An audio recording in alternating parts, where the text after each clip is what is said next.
Order! Order! You are an incorrigible delinquent at times. Behave yourself, man!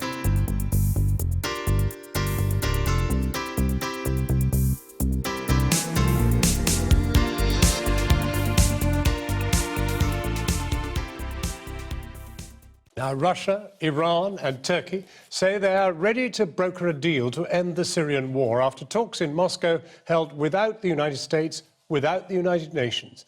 The meeting went ahead despite yesterday's assassination of Russia's ambassador to Turkey by an off-duty police officer who shouted, "Don't forget Aleppo." Just a few thousand people now remain in the city's last rebel enclave, waiting for a fleet of buses to take them away, as Diana Magne now reports. Aleppo now is a story of forced evacuations and mass displacement. Its people pawns in the hands of great powers and men with guns. From the last rebel enclave of eastern Aleppo, the evacuation of invalids who wheel and hobble their way onto the buses which will take them away from their home, out of the apocalypse that it's become. The Red Crescent present as they have been since these evacuations started, but no sign of the much lauded UN monitors whose deployment was approved yesterday by the UN Security Council. There are still doctors who stay in the east to look after the last few thousand who are left, trying to ease the desperate pain of their passage out. And then they're dropped in rebel areas in the countryside west of Aleppo, where this war will continue for them. The same pounding from the skies, but with no home to call their own. I left, but my heart is broken. Aleppo's my home, where I was born. It's the home of our ancestors. I hope we can go back. The Shia flags are in the streets. The occupiers with the Russians are gloating. Can this be right? Like ships in the night, whole Shia communities are bussed into Aleppo in their place. From the villages of Foua and Kafraya in Idlib province, which were under rebel siege, welcomed by Iraqi militias to the sound of traditional Shia songs. The man on the roof waves the flags of Syria, Iran and Hezbollah, because it is Iran who creates the facts on the ground here now, and its Shia militias who held up Russia's evacuation deal for Aleppo until Foua and Kafraya were freed. Syrian state TV today broadcast scenes from western Aleppo celebrating the rebels' defeat. But behind Assad's soon-to-be victory in the city, there are two great powers in Syria who call the shots. Russia, whose air campaign this past year has put Assad on the ascendant, and Iran, whose militias stretch in a Shia crescent through Syria and Iraq to Lebanon. And today in Moscow, they sat at the table together, without the US or the UN. Russia's Foreign Minister Sergei Lavrov, and opposite him his Iranian counterpart, deciding Syria's fate. It's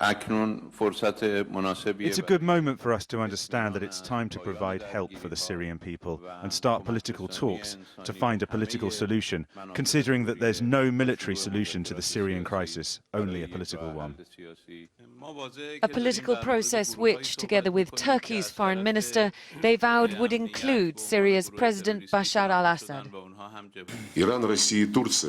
Iran, Russia and Turkey express readiness to act in favour and become guarantors of the agreement that is being prepared and negotiated at the moment by the Syrian government and opposition. President Assad always said his fight was a secular one in defence of the complex weave of Syrian ethnicities and religions. But the battle is increasingly being fought along sectarian lines, and Assad is going along with it, prepared to back policies little short of cleansing to achieve his ends. Diana Magne reporting. And before we explore what's been happening in Moscow a bit further, let's go back now to Germany for some reaction to the Berlin Christmas market attack.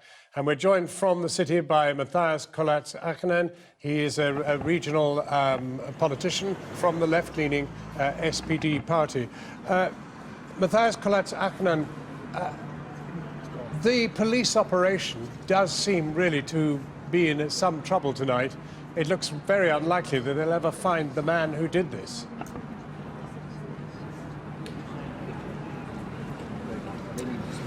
Excuse me? Matthias, can you hear me? It's Jon Snow in London. Let me try. No, he's not able, I think, to hear us. Now I hear you, but so far I didn't hear anything. Okay, I'll just ask you this question again. Can you hear me now? Can you hear me, sir? No, I'm sorry, there is a problem going to Berlin. So let's move on. Well, now, as I said, we're going to continue with the issue of that Moscow summit. Have this week's momentous events further played into Putin's hands and at the expense of the West? From Moscow, we're joined by Dmitry Babbage, a journalist with Sputnik News. And I'd like to ask you, first of all, Mr. Babbage, yes. How do you see what is happening here? Is this Moscow's victory? I think it would be preposterous to view it as a victory or defeat of Moscow. What is important is that three important neighbors of Syria have finally spoken with one voice. It was very reassuring to hear from the Turkish defense minister that what happened in Aleppo was a liberation and that people are being evacuated and that this operation is successful. If you told me 6 months ago that we would hear it from the Turkish minister, I wouldn't have believed you. So for the first time in many years, there is a chance for peace for Syria because it is supported by very important countries such as Russia, Iran and Turkey. Unfortunately, the West is not taking part in that. Right. I want to come back to you on that in just a moment, but I'm just going to go to you, Sasha Kavlicich. This is an extraordinary moment. This is a moment in which a Middle East crisis is being resolved with no involvement of the United Nations, no involvement of the West, and a domination by Moscow and Iran and Turkey. And is this the new world order or simply a blip? It's a brave new world. I think there's no question that Russia is effectively the net winner of the chaos and the tragedies of 2016. And in fact, its shadow looms large across Europe with the far right, with the issue, of course, of Syria, remaking, if you like, the Middle East. But we have seen Russia very skillfully bring to the table and play off the often competing interests of Iran and Turkey. This is extraordinary. How long the alliance with Iran will last is another question, whether those interests are aligned. But it is extraordinary that while President Obama commented as if he were an external commentator to the issue of Aleppo, commented that the blood of these people was on Russia's hands, as if he had no part in the game. But extraordinary times. Isn't there a certain amount of logic? I mean, after all, these are powers. Iran is a 6,000-year-old civilization. Turkey is a significant country. Russia is a significant country. Maybe they'll make a better fist of the Middle East than the West has managed. They have interests, obviously, in the region. The question, of course, will be for the Syrian people, what prevails. Putin's bet is that he can button up this conflict by shoring up Assad. My fear is, my belief is, that ultimately this conflict cannot end with Assad in power. Well, let me just say that there's breaking news right now. The Islamic states are claiming the Berlin attack for themselves. Mr. Putin may not have any better solution to fighting radical Islamic terrorism than the West have managed. I think that's absolutely the case. I mean, what we will see is the continuation of the guerrilla warfare, essentially on the ground. And of course, we see now this challenge posed to Europe. Returning foreign fighters, a very, very big problem for Europe, but also, of course, the whole region. And as we see gains made on the battlefield, that challenge grows, of course, in terms of the terrorist outcome. Well, we're joined now from central London by Peter Oborne, who has done some significant reporting out of Iran over the past couple of years. Peter Oborne, how do you read this? Here is Iran assertive, but is it President Rouhani or is it the Revolutionary Guards and their strong-armed leaders? Well, I definitely think your correspondents are completely right. We have a new security architecture in the Middle East. Actually, Aleppo has purely confirmed that. It's been obvious for quite a long time that the The West has become irrelevant, that the key powers are in Russia, Iran, Hezbollah, and Syria. And that they have won this conflict between, I think, the Syrian civil war. But it's worth putting it to you, Peter, that the West didn't make a great fist of this. I mean, they made a mess of Iraq. They've made a mess of attempting to beat Islamic State so far in Syria. You know, perhaps a few other players will have a better chance. I certainly think that the West has been a complete disaster, starting with the Iraq war, and then, of course, we've had our disastrous attempt to set things right in Libya, and of course we've meddled a great deal in Syria. People keep on saying that we haven't been in Syria. Actually, we have, and we are, and there's a lot of Western activity in Syria, and our allies, of course, have been fueling the rebels, and so. Yes, this has been Western policy has been a shambles. Right. Mr. Babbage, can we just ask you, do you think Mr. Putin has a plan for in some way containing the myriad of guerrilla groups on both sides in the Syrian conflict, none of whom seem to be directly answerable to any of the powers that have met in Moscow today?